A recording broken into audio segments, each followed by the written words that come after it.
Yeah. Your reaction to hearing what Mike said?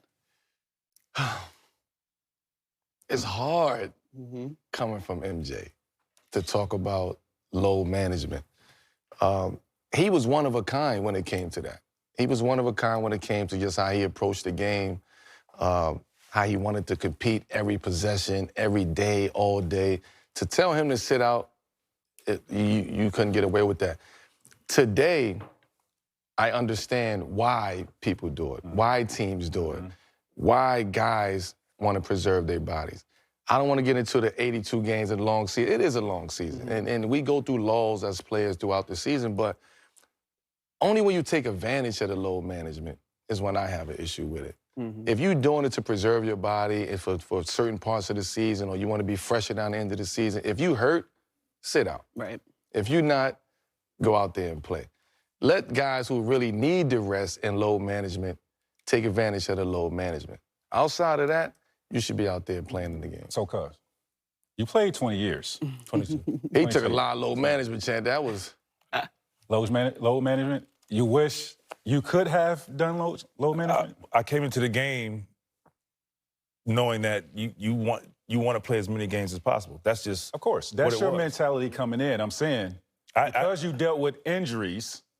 I still wanted to play. Even on the back end when I was in my 40s playing, even at 43, and they were trying to manage me to keep me, able to play as many games as possible. I was like, no, don't do that.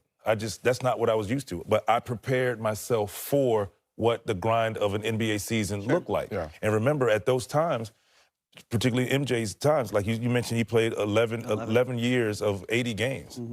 You prepared yourself for that, right?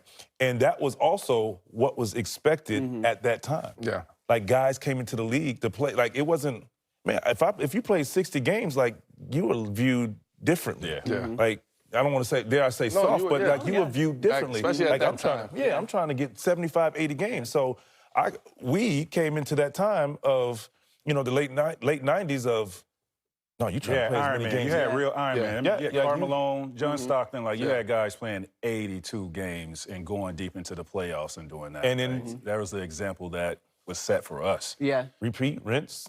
Yeah. But it sounds like you're on the other end of the spectrum a little bit. I understand both sides of it because I try to play every game, right? But then looking back on my career and now load management is in place, do I wish I had? Yeah, absolutely, because I wanted to be playing longer in my prime.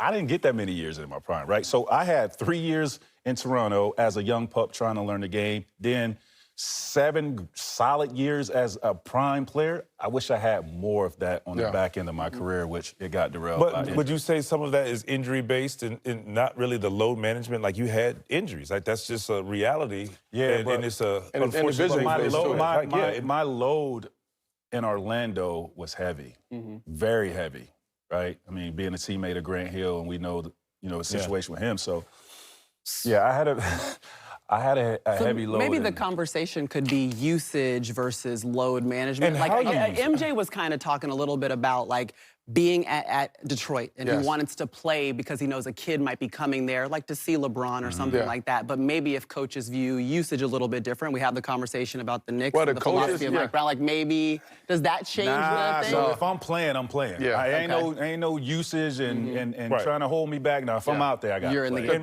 Go ahead. No, my thing is if that's the case, if you're trying to manage usage, pull that from somewhere else. Practice. Yeah. How you how you view that, your time. Because remember, back in those days, we were practicing 3 hours. And training camps were different. Tape shoot-arounds. I had tape shoot-arounds. Things can't do that. You didn't have look to. at Melo. He's like, don't look over here with that. He said, that's the 97 draft. Ain't nobody doing all that. Yeah, but that was the thing.